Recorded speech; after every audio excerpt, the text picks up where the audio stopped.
அனைத்து கட்சிகளும் ஒன்றிணைந்து ஒரு பெரிய ஒரு எழுச்சியான ஒரு கூட்டமாக அதை நடத்தி இருக்க வேண்டும். எங்களுடைய இந்த மே தினம் என்பது தொழிலாளர்களினுடைய நலன்கள் பாதிக்கப்படுகின்ற விடயங்களுக்கு அப்பால் நாங்கள் ஒரு நீண்ட காலமாக எங்களுடைய அரசியல் உரிமைகள் மறக்கப்படுகிற இனமாக இருந்து கொண்டிருக்கிறோம். அதிலும் உடனடி பிரச்சனைகள் நிறைய தீர்க்கப்பட வேண்டி இருக்கிறது. எங்களுடைய அடிப்படை பிரச்சனை என்பது எங்களுடைய அரசியல் தீர்வு. இங்கு நடாத்திய கூட்டங்களில் ஒவ்வொரு கட்சிகளும் ஒவ்வொரு விதமான தீர்மானங்களை, கொள்கை பிரகடனங்களை செய்திருக்கிறார்கள். ஒரு தரப்பு சொல்கிறது நிறைவேற்று அதிகாரம் இல்லாத சமஷ்டி வேண்டும் என்று. இன்னொரு தரப்பு சொல்கிறது தாங்கள் சுயமாக ஆள வேண்டும் என்று சொல்கிறது. இன்னொரு தரப்பு சொல்கிறது சமஷ்டி அடிப்படையிலான அரசியல் தீர்வு வேணும் என்று. இன்னொரு தரப்பு சொல்கிறது ஒற்றையாட்சி நீக்கப்பட்ட சுயநிர்ணய உரிமையை எங்களுக்கு வழங்க வேண்டும். இந்த மே தினத்தை அவர்கள் பயன்படுத்தி இருக்கலாம். மே தினத்தை அவர்கள் பயன்படுத்தி பொது வெளியில் மக்களுக்கும் சரி, அரசுக்கும் சரி, வெளிநாடுகளுக்கும் சரி காட்டி இருக்கலாம். எல்லோரும் ஒன்றிணைந்து ஒரே கோரிக்கையாக வடக்கில் ஒரு பெரிய கூட்டமும் கிழக்கில் ஒரு பெரிய கூட்டமும் நடத்தி இருந்தால் நிச்சயமாக ஆளும் அரசாங்கம் மாத்திரமல்ல, சர்வதேச நாடுகள் கூட அதை ஒரு திரும்பி பார்க்கக்கூடிய வகையிலும் அதை கரிசனை கொள்ளக்கூடிய வகையிலும் நாங்கள் மாற்றி இருக்கலாம்.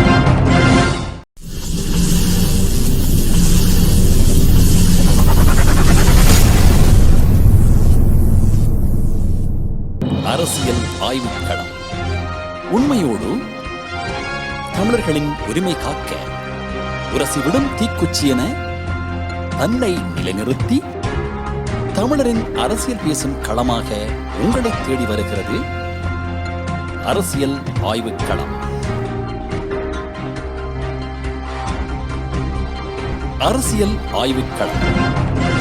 அவர்களுக்கு வணக்கம். நீங்கள் பார்த்துக் கொண்டிருப்பது STS தமிழ் தொலைக்காட்சி. STS தமிழ் தொலைக்காட்சியில் வார வாரம் இடம்பெறுகின்ற அரசியல் ஆய்வுக்களத்தோடு இணைந்திருக்கின்றோம். அரசியல் ஆய்வுக்களத்தோடு வளமையாக தாயகத்திலிருந்து எங்களோடு பல ஆண்டுகளாக இணைந்திருந்து தாயக நோக்காக பல தகவல்களையும் அங்கு நடக்கின்ற உண்மையான தகவல்களையும் தந்து கொண்டிருக்கின்ற திரு சபா கோதாஸ் அவர்களை சந்திக்கின்றோம். வணக்கம் சபா. வணக்கம் தேவானா, அனைவருக்கும் வணக்கம்.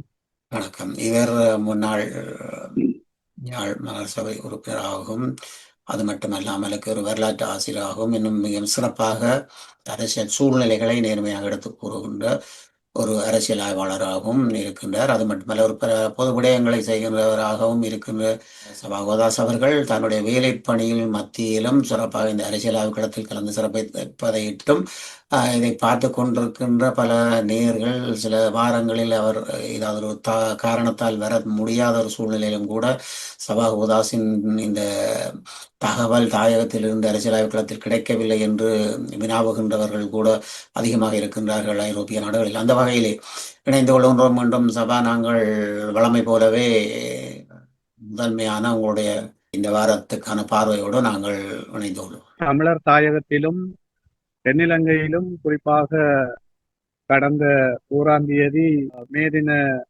கூட்டங்கள் அநேகமாக பல தரப்பினராலும் ஒழுங்கமைக்கப்பட்டிருந்தது. தென்னிலங்கையில் பிரதானமாக 2 முகாங்கள் பாரிய கூட்டங்களை அமைத்திருந்தன.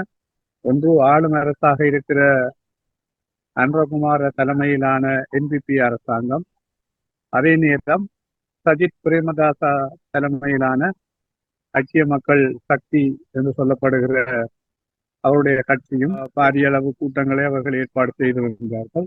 தமிழர் தாயக பகுதியில் அங்கே இருக்கிற கட்சிகள் ஒவ்வொன்றும் தனித்தனியாகவும், குறிப்பாக இலங்கை தமிழரசு கட்சி 2 அணிகளாக 2 கூட்டங்களையும், ஏனைய மாவட்டங்களில் அந்தந்த மாவட்டத்தை சார்ந்தவர்களும் இந்த கூட்டங்களை ஏற்பாடு செய்திருந்ததை காணக்கூடியதாக இருந்தது.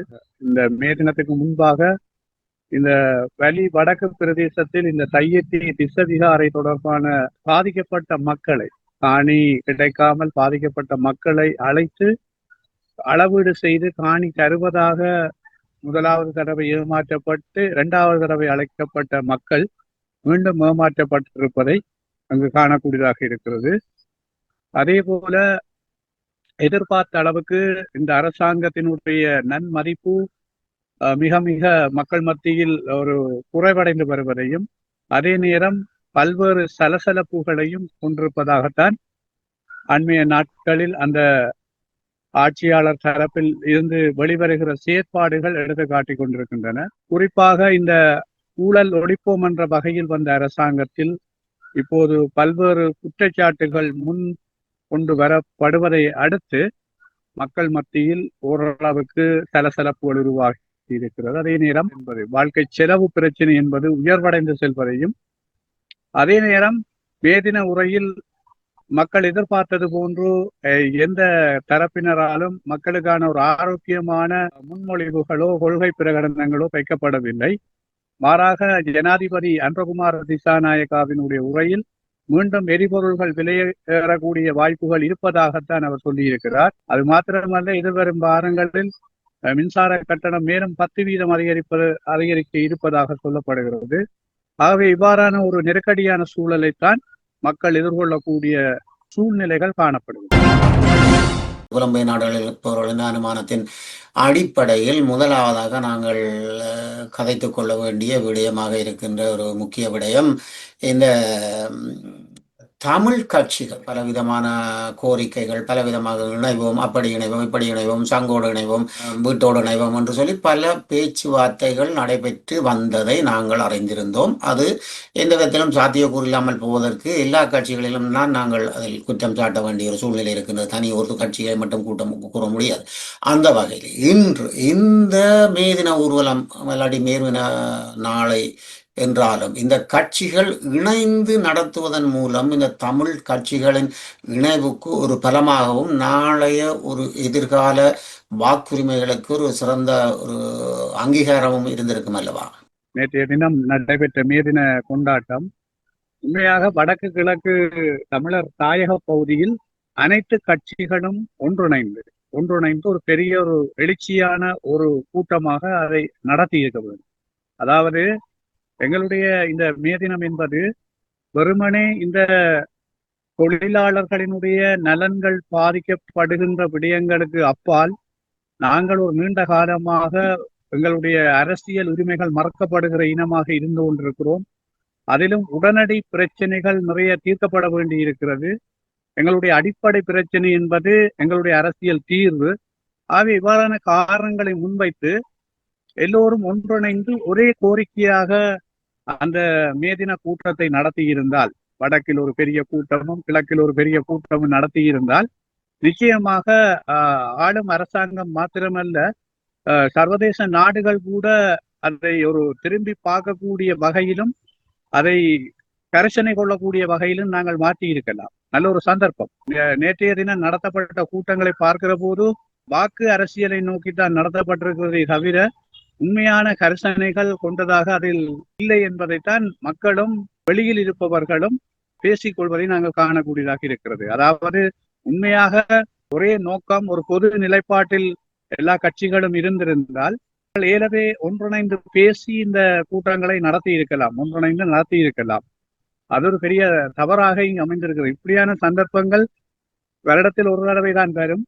அந்த சந்தர்ப்பங்களை சரியாக பயன்படுத்தக்கூடிய ஒரு ஆளுமையை இவர்கள் ஏற்பாடு செய்யவில்லை என்கிற ஒரு பெரிய குறை இங்கு காணப்படுகிறது. அது மாத்திரமல்ல, இங்கு நடாத்திய கூட்டங்களில் ஒவ்வொரு கட்சிகளும் ஒவ்வொரு விதமான தீர்மானங்களை, கொள்கை பிரகடனங்களை செய்திருக்கிறார்கள். ஒரு தரப்பு சொல்கிறது நிறைவேற்று அதிகாரம் இல்லாத சமஷ்டி வேண்டும் என்று, இன்னொரு தரப்பு சொல்கிறது தாங்கள் சுயமாக ஆள வேண்டும் என்று சொல்கிறது, இன்னொரு தரப்பு சொல்கிறது சமஷ்டி அடிப்படையிலான அரசியல் தீர்வு வேண்டும் என்று, இன்னொரு தரப்பு சொல்கிறது ஒற்றையாட்சி நீக்கப்பட்ட சுயநிர்ணய உரிமையை எங்களுக்கு வழங்க வேண்டும். ஆகவே பல்வேறு விதமான உரையாடல்கள் தான் இங்கு நடைபெற்றிருக்கிறதை ஒழிய ஒரு உருப்படியாக ஒரு நிலைப்பாட்டை இந்த தரப்புகள் செய்ய தவறி இருக்கின்றன. உண்மையிலே இதுக்கு முதல் இந்த அரசாங்கத்தை நோக்கி தாங்கள் ஒரு தமிழ் மக்களினுடைய இறுதி தீர்வாக இப்படியான ஒரு தீர்வு தான் தர வேண்டும் என்று சட்டத்தரணிகள் குழுவினரை கட்சிகளாக இணைந்து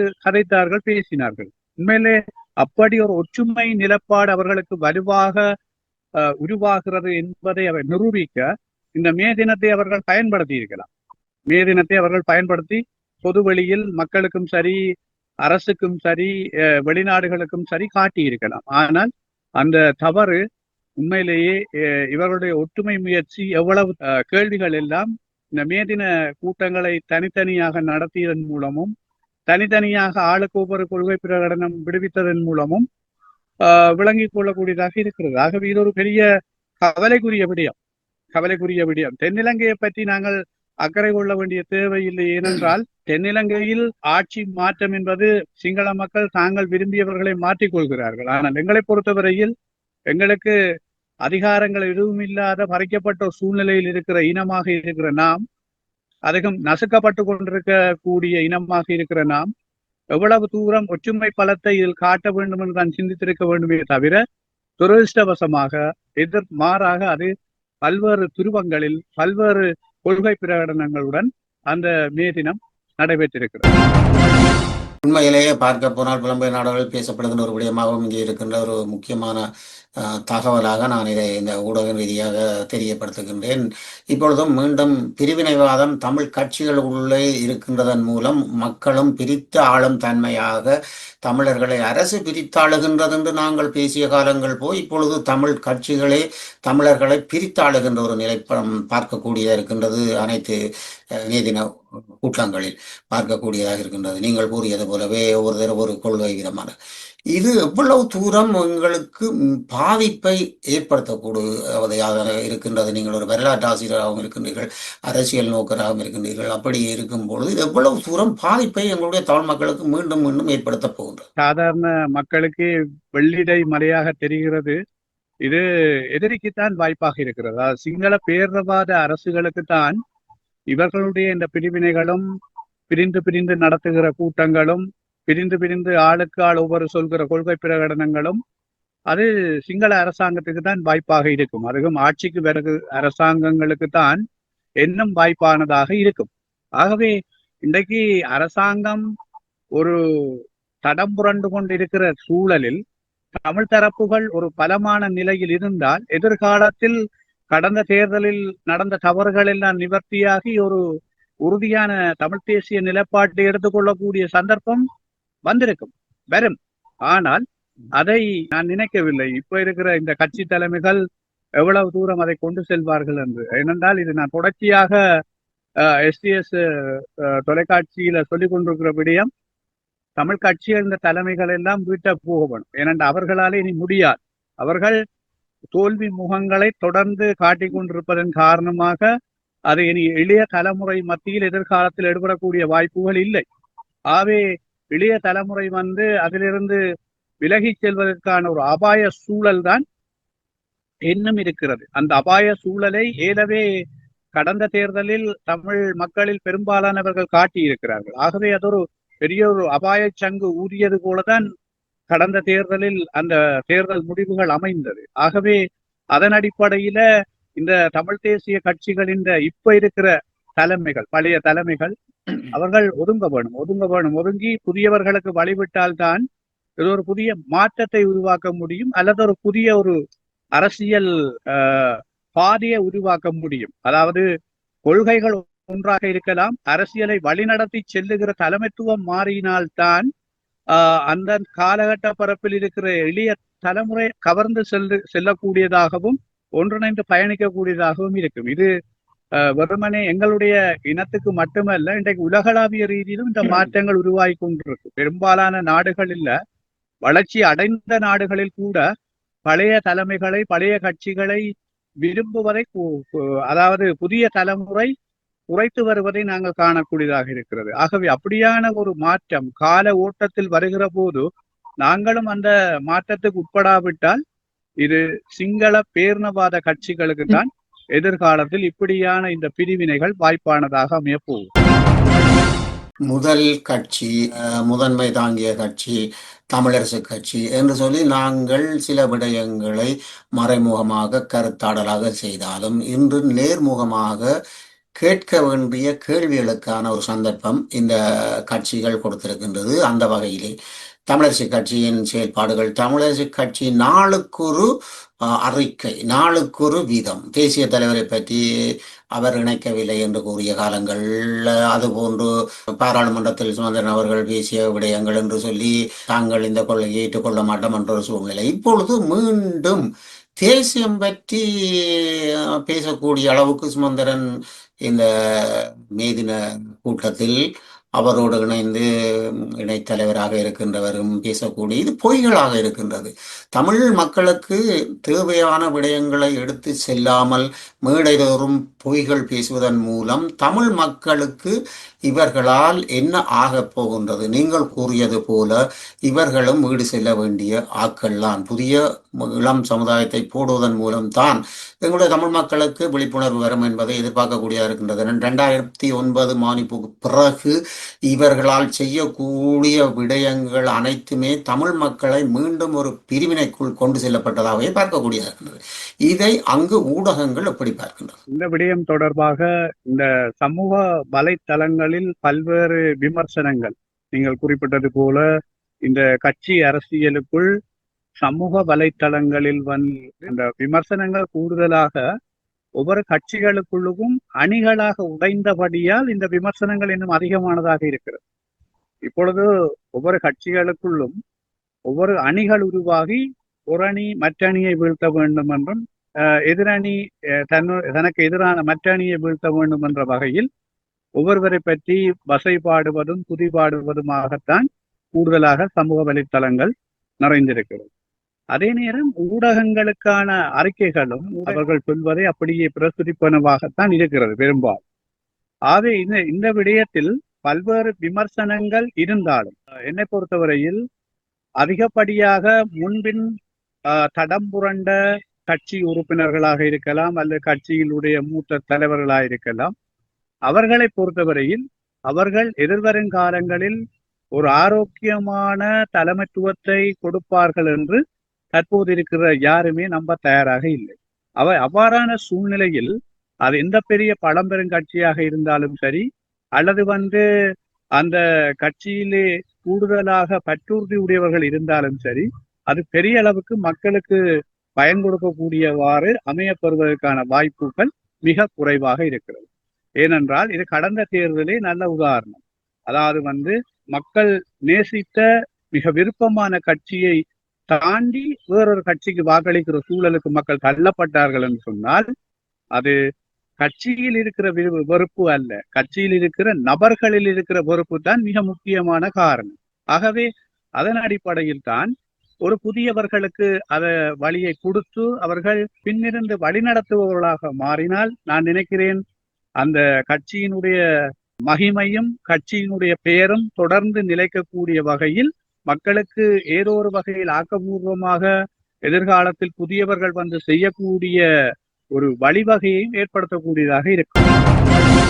இன்னொரு பக்கமாக பார்ப்போமாக இருந்தால் சாணக்கியன் மட்டக்களப்பில் மேதின பேச்சானது உண்மையிலேயே அவர் கூறிய விடயத்தை பார்க்கின்ற பொழுது எங்களை நேசித்த எங்களை விரும்புகின்ற அதாவது தமிழக கட்சியின் ஆதரவாளர்களை வைத்தே நாங்கள் இந்த மேதினத்தை நடத்துகின்றோம் என்று, அந்த மேதினத்தை நடத்துவதற்கு எங்களை நேசிப்பது என்ற இந்த சொற்பதம் உண்மையிலே பார்க்கக்கூடிய அளவுக்கு அவர் கூறுகின்ற விடயம் இவர்கள் செய்கின்ற செயற்பாட்டால் மனக்கசப்பில் இருப்பவர்களை கூட இணைக்க வேண்டிய இந்த மேதினமானது அவர்களை வெளியில் விட்டு தங்களை பிடித்தவர்களை மட்டும் வைத்து நடத்துகின்ற ஒரு மேதினமாக அங்கு பார்க்கக்கூடியதாக இருக்கிறது. இது இன்னும் ஒரு விரிசலை ஏற்படுத்தக்கூடியதாக இருக்கும் அல்லவா? ஒற்றுமை என்பது இலேசாக ஒரு நாள் 2 நாளில் எடுக்கப்படுகிற காரியம் அல்ல. ஒரு நீண்ட விரிசல் ஏற்பட்ட பிறகு அந்த ஒற்றுமையை உருவாக்குவது என்பது மிக கடினமான சூழல். ஆகவே அந்த ஒற்றுமை ஏற்படுவதற்கு நாங்கள் பிரயோகிக்கின்ற வார்த்தை பிரயோகங்கள் சரியாக இருந்தால்தான் அந்த ஒற்றுமையை நாங்கள் நோக்கி நகரக்கூடியதாக இருக்கும். ஆகவே எங்களுடைய வார்த்தை பிரயோகங்களும் எங்களுடைய அறிக்கைகளும் ஒற்றுமைக்கு எதிரான திசையில் இருக்குமாக இருந்தால் அந்த ஒற்றுமை என்பது ஏற்படுவதற்கான வாய்ப்புகள் மிக குறைவானதாக இருக்கும். அடுத்து இடம் பொருள் ஏவல் அறிந்து பேச வேண்டும் என்று சொல்வார்கள், கதைக்க வேண்டும் என்று சொல்வார்கள். எங்களை பொறுத்தவரையில் நாங்கள் நடத்துகிற கூட்டம் என்ன என்பதனுடைய அடிப்படை கரு அந்த தத்துவம் விளங்கினால் நாங்கள் அந்த கூட்டத்துக்குரிய முக்கியத்துவத்தை முதலில் வழங்க வேண்டும், அந்த தலைப்புக்குரிய முக்கியத்துவத்தை வழங்க வேண்டும். உண்மையிலே மேதினம் என்பது பாதிக்கப்படுகிற தொழிலாளர்களுடைய உரிமைகளை தட்டி கேட்கிற ஒரு தினமாகத்தான் அன்று இந்த தினம் உருவாக்கப்பட்டது.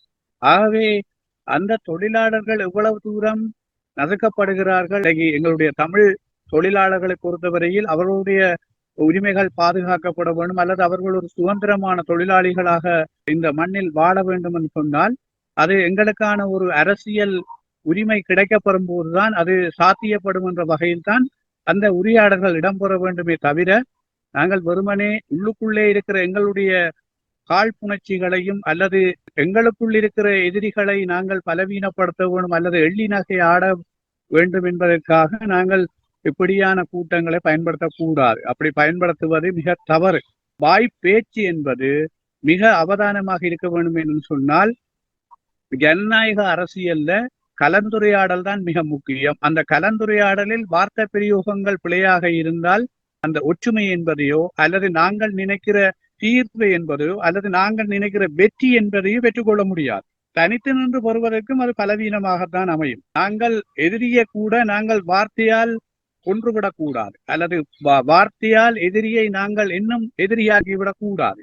அவை வார்த்தை பிரயோகங்களில் நாங்கள் மிக அவதானமாக இருக்கணும். அதுவும் ஒரு கட்சியில் இருக்கின்ற போது அல்லது ஒரு மக்கள் பிரதிநிதியாக இருக்கிற போது அல்லது ஒரு சபையில் பேசுகின்ற போது அல்லது ஒரு சபைக்கு தலைமை தாங்குகிற போது மிக அவதானமாக அந்த விடயத்தில் நாங்கள் இருக்கணும். அப்படி இல்லாவிட்டால் அந்த இலக்குகள் வெல்லப்பட முடியாது. இதனால் பாதிக்கப்பட போவது மக்கள் தான். தமிழ் கட்சிகள் கொடிகட்டி பறந்த காலங்கள் தாயக பகுதியில் அது நாங்கள் இப்பொழுது நீங்கள் கூறிய கூற்றின் மூலமே பல நிலைப்பாடில் இப்பொழுது ஆளுங்கட்சி தமிழ் பிரதேசங்களில் முன்னணியாக நிற்கக்கூடிய ஒரு அளவுக்கு வருவதற்கு எங்களுடைய கட்சிகள் தான் காரணம் என்று முன்பே நீங்கள் கூறியிருக்கின்றீர்கள். அதுபோன்று இப்பொழுது 21 மே தின கொண்டாட்டங்கள் நாங்கள் கொண்டாடும் அளவுக்கு வளர்ந்து விட்டோம் என்று மார்பு தட்டி தமிழ் பிரதேசங்களில் பேசுகின்ற அளவுக்கு ஆளுங்கட்சியின் நிலைப்பாடு வந்திருக்கின்றது.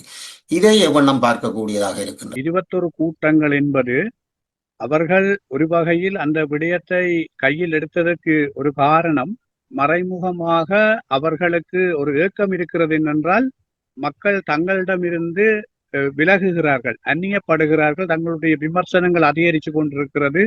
ஆகவே ஓரிடத்தில் பாரி அளவு கொண்டு வந்து சேர்க்கிறது எவ்வளவு தூரம் சில வேளைகளில் சாத்தியப்படாமல் போய்விட்டால் அது தங்களுக்கு ஒரு பின்னடைவாகிவிடும் என்கிற ஒரு எண்ணங்கள் அவைக்குள் இருந்திருக்கலாம்.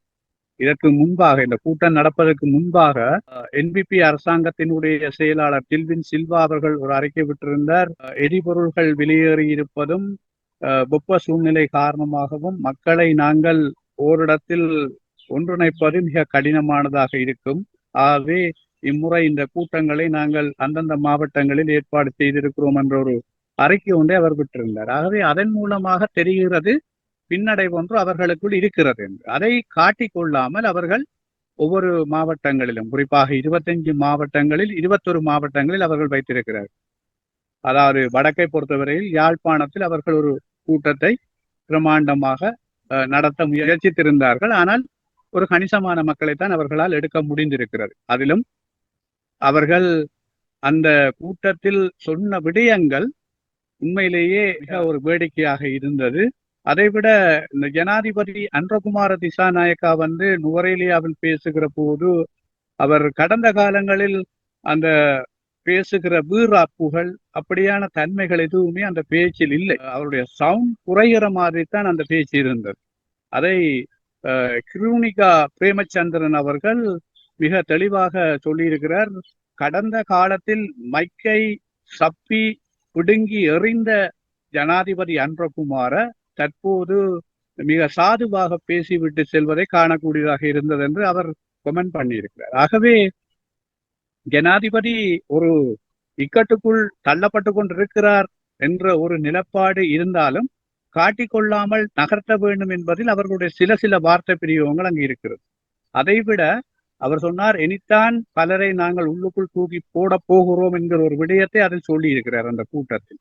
அதைவிட இன்னொரு விடயம் சொல்லி இருக்கிறார், எங்களை யாரும் இலகுவில் கலைத்து விட முடியாது, ஒரு 10 பேர் கலைக்கலாம் என்று சிந்திக்கிறார்கள், அவர்கள் வருகின்ற போது அவர்களாகவே காணாமல் ஓடிவிடுவார்கள் என்று அந்த ஒரு உரையாடலை அவர் செய்திருந்தார். ஆகவே அவர்களுக்குள் மனதில் ஒரு சலனம் வந்திருக்கிறது, விரைவாக தங்களை கலைத்து விடுவார்களோ அல்லது தங்களுக்குள்ளே ஒரு குழப்பம் ஒன்று வரப்போகிறதோ என்கிற ஒரு நிலப்பாடு அவர்களுக்கு வந்துவிட்டது. ஏனென்றால் அப்படியான ஒரு சூழ்நிலை அவர்களுடைய செயற்பாடுகளின் மூலமாக வந்திருக்கிறது. ஊழல் ஒழிப்பு என்றதை சொன்னார்களோ, இன்று அவர்கள் மீது அந்த குற்றச்சாட்டுகள் அதிகப்படியாக நாளுக்கு நாள் ஒவ்வொன்றாக வந்து கொண்டிருக்கிறது.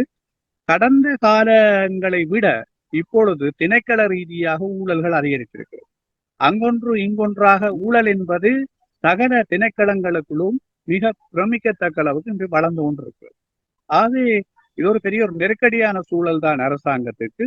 அவ்வாறான நெருக்கடிகளில் இருந்து காட்டிக்கொள்ளாமல் தாங்கள் பரந்துபட்டு இந்த கூட்டங்களை நடத்துகிறோம் என்ற வகையில் தான் இந்த 21 கூட்டங்களை அவர்கள் ஒழுங்கு செய்திருக்கிறார்களே தவிர, அவர்கள் கடந்த காலங்களில் அல்லது ஆட்சிக்கு வருவதற்கு முன்பாக திரட்டிய திரட்டான மக்களை நான் நினைக்கிறேன் எந்த கூட்டங்களிலும் அவர்களால் திரட்ட முடியவில்லை.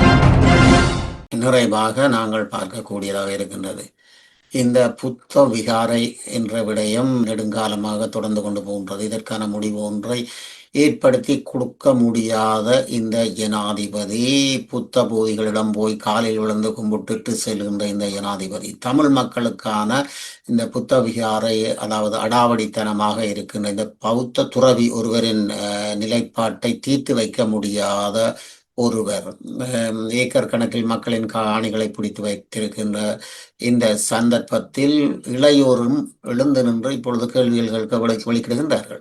இதற்கு ஒரு தீர்வு கிடைக்காத இந்த அரசினால் எங்கள் தமிழ் மக்களுக்கு என்ன தீர்வு கிடைக்கும் என்று எதிர்பார்க்கப்படுகின்றது? அருமையான விஷயம். விகாரை காணி விவகாரத்துல சொல்லக்கூடிய விடயத்தை தான் நீங்கள் கடைசியா சொல்லி இருக்கிறீர்கள்.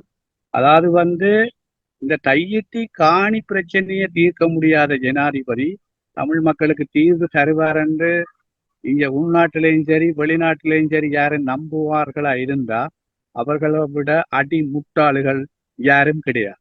நான் நினைக்கிறேன் எஸ்டிஎஸ்ல பல தடவை பேசி இருக்கிறேன், பல தடவை எப்படி ஜனாதிபதி ஒரு முடிவெடுத்திருக்கணும் எல்லாம் நான் கதைச்சிருக்கிறேன்.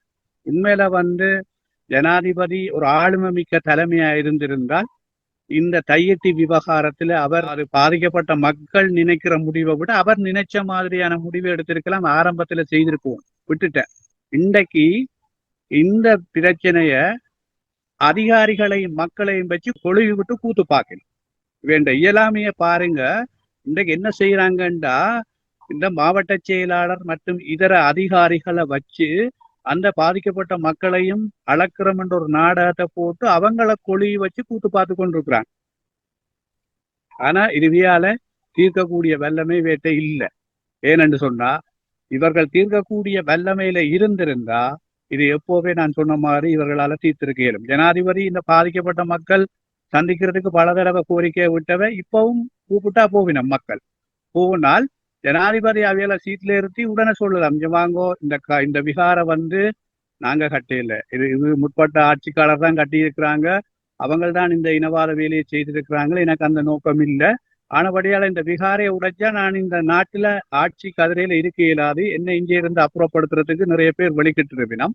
உங்களை ஏனையாக்களுக்கு அந்த காணிகளை பிரிச்சு தாரம்னு சொல்லி ஏனையாக்கள்கிட்ட உரியாக்கள்கிட்ட காணியை கொடுத்துறவன். அவர் பிரிக்க தேவையில்லை. அவன் உறுதியோட தன் காணி உறுதியோட நிற்கிறான். அவன்ட காணியை இதை அளக்கணும் பிரிக்கணும் என்ற தேவையே இல்லை. உண்மையில அதே சட்ட விரோதம். வேற கட்டி இருக்கிற காணிக்காரனுக்கு சொல்லலாம், இங்க வாங்கோ, உங்களோட காணிய அவங்க எடுத்து கட்டிட்டாங்க, சரி, அந்த காணிக்கு பதிலீடு காணி நாங்க எடுத்து தாரோம், இல்லைன்னா அதுக்கு நஷ்ட ஈட நாங்கள் ஏற்பாடு செய்தாரோம்னு சொல்லி கூட அவரால் சொல்ல முடியலையேண்டா இவர் எப்படியான தலைமை? இவரால் எப்படி எங்களுக்கு ஒரு நியாயம் கிடைக்கும்னு நாங்க நம்பியலும்.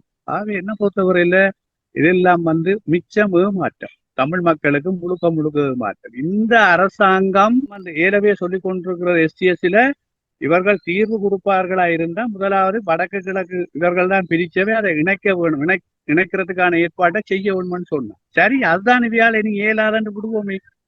இந்த தையட்டி காணி பிரச்சனை ஒரு சின்ன பிரச்சனை, அந்த பிரச்சனையை கூட இவர்களால் தீர்க்க முடியலையேண்டா தமிழ் மக்களுக்கு இவர்களுடைய ஆட்சியில ஒன்றும் கிடைக்க போறதில்லை. என்னும் இருக்கிறதும் பறிக்கப்படுவதற்கான ஏது நிலைகள் தான் நிறைய இருக்கு. அடாவடித்தனம் செய்கின்ற பௌத்த உருவதற்கு இருக்கின்ற ஆதிக்கம் என்பது தமிழ் மக்கள் வாழ்வியலுக்குரிய அந்த காணிக்கும் அந்த மக்களின் சொல்லுக்கும் எந்த ஒரு தீர்வும் இல்லாத இந்த அரசினால் என்ன செய்ய முடியும் என்பது கால ஓட்டம் கூறிக்கொள்ளும் என்பதை நாங்கள் கணிப்போடு சபாகோதாஸ் அவர்கள் பல தடவைகள் கூறியிருக்கின்றார். இவர்களால் எங்களுக்கு எதுவும் ஆகப் போவதில்லை. இந்த நேரத்திலே நாங்கள் மேதினத்தை பற்றி பேசிய விடயங்கள் கூட உண்மையிலேயே தமிழ் கட்சிகள் நீங்கள் விழிப்புணர்வோடு உங்களுக்கான அரசியலை நடத்துவதை விட்டுவிட்டு தமிழ் மக்களின் பிரச்சினைக்கான அரசியலை நடத்துவதற்கு நீங்கள் இணைவதன் மூலமே பல விடயங்களை சாதிக்க முடியும் என்பது, அதுவும் ஐநா போன்ற இடங்களில் நீங்கள் ஒன்றுபட்டு கருத்துக்களை முன்வைப்பதன் மூலம் பல விடயங்களை சாதிக்க முடியும் என்பதை நாங்கள் பல தடவை கூறியிருக்கின்றோம்.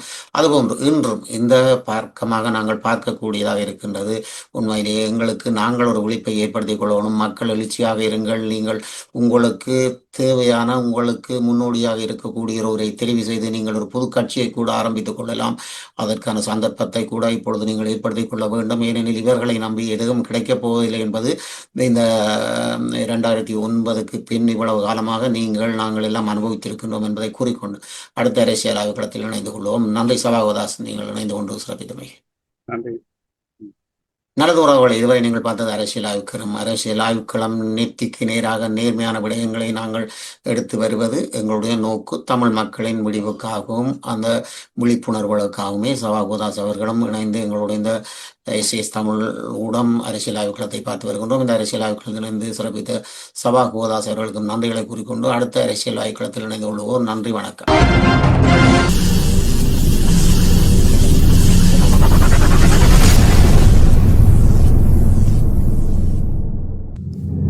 அரசியல் ஆய்வுக்களம். உண்மையோடு தமிழர்களின் உரிமை காக்க உரசிவிடும் தீக்குச்சி என தன்னை நிலைநிறுத்தி தமிழரின் அரசியல் பேசும் களமாக உங்களை தேடி வருகிறது அரசியல் ஆய்வுக்களம். அரசியல் ஆய்வுக்களம்.